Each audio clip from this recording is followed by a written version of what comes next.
eh, kalau ada apa tadi?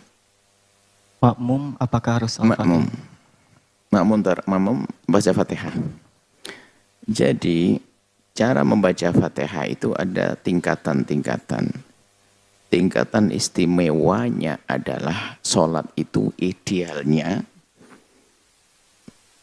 membaca Fatihahnya makmum setelah Fatihahnya imam, itu aslinya. Sehingga tidak ada khilaf dalam hal sah tidak sahnya, kemakruhan pun juga tidak. Kemudian untuk mendukung ranking satu ini ada kerjasama yang baik dengan sunnahnya seorang imam setelah membaca Fatihah memberi jeda sesaat sebelum membaca surat. Makanya Anda tahu kalau lagi sholat di masjid, habis waladhdallin amin, kok imamnya diam sejenak, berarti dia ngerti fikih dia. Nah, makanya bukan hanya juara adzan dia. Kan imam juara adzan kan ada. Nah, dia mesti ngerti fikih waladhdallin amin. Diam sejenak. Maksudnya apa ini? Memberi kesempatan makmum untuk membaca surat Al-Fatihah. Setelah itu baru bismillahirrahmanirrahim baca surat. Ini ciri, coba Anda bisa melihat.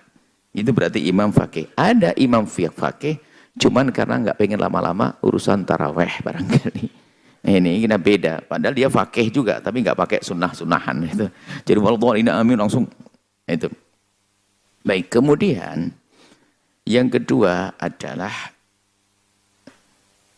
Anda lihat, jika memang imam punya kebiasaan buru-buru setelah waladhdallin amin suratnya pendek, kalau Anda nunggu pakai nomor 1 tadi Anda bakal ketinggalan. Anda baca bersama makmum, imam nggak apa-apa. Jadi Anda baca dengan imam. Imam baca, Anda ikut membaca. Karena memang imamnya cepat. Apalagi waladhdallin amin langsung baca alif lam mim ruku'. Nah, ini kan buru-buru tarawihnya. Ini Anda akan ketinggalan tadi. Baik. Nah, ikut Anda baca Fatihah bersama imam, biarpun sebetulnya itu adalah martabat yang keberapa gitu dalam urusan sholat berjamaah. Jadi nggak apa-apa daripada tidak berjamaah, apalagi daripada tidak sholat kan. Cuman tolong imamnya itu bukan buru-buru yang menjadi sebab huruf-hurufnya hilang. Kan ada imam cepat, tapi kecepatan sampai nggak tahu itu bacaan apa sih. Tiba-tiba dolin. Tapi harus ada, secepat apapun harus ada makhrajnya. Kalau tidak, Anda nggak boleh bermakmum dengannya. Kalau cepatnya yang menjadikan hurufnya hilang, matnya hilang, maka itu cepat yang lahan yang dosa, menjadikan sebab dosa, Anda tidak boleh mengikutinya. Jadi seperti itu, Anda boleh membaca bareng. Tapi kalau Anda sholat normal di tempatnya masjid yang benar, Anda baca Fatihahnya kapan? Setelah Fatihahnya imam, seperti itu. Ini saja. Wallahu a'lam bishawab. Assalamualaikum Ustaz, saya sering mendengar ketika sedang sholat berjamaah ada makmum yang membaca ulang surat Al-Fatihah setelah imam membaca surat Al-Fatihah. Apa hal tersebut dianjurkan Ustaz? Mungkin bukan mengulang, karena membaca Al-Fatihah itu dalam Syafi'iyah bagian dari rukun. La salata liman lam yaqra bi Fatihatil Kitab. Tidak sah salat seseorang kalau nggak baca Al-Fatihah. Makanya dalam sholat berjamaah imam diminta memberikan jeda kepada makmum untuk bisa membaca Al-Fatihah paling minimal 3 ayat. Batasan 3 ayat ini ditetapkan oleh para ulama karena jumlah ayat paling sedikit dalam Al-Quran itu 3 ayat di Al-Kautsar.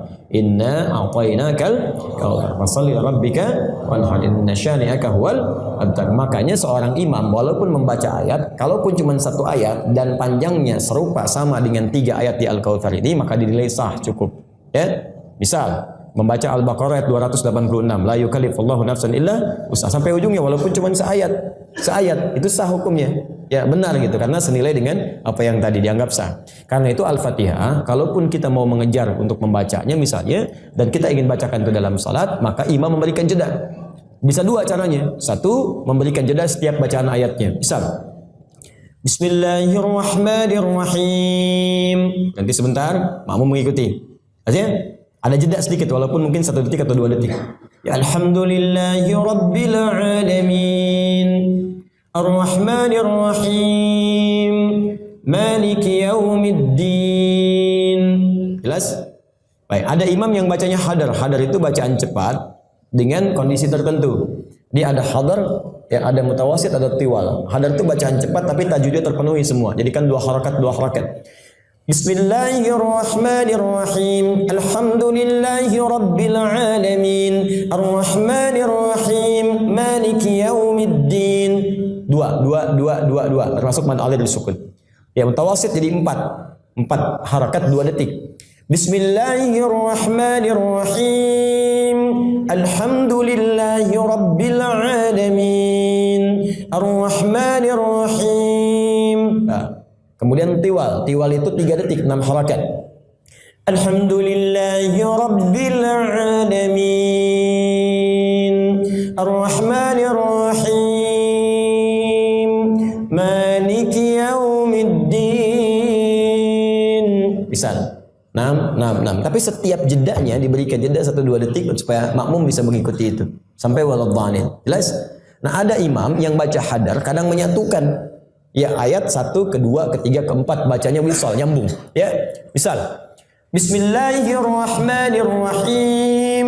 Alhamdulillahi rabbil alamin. Arrahmanirrahim. Maliki yaumiddin. Sampai waladhdallin. Maka setelah waladhdallin dia berikan jeda. Ghairil maghdubi alaihim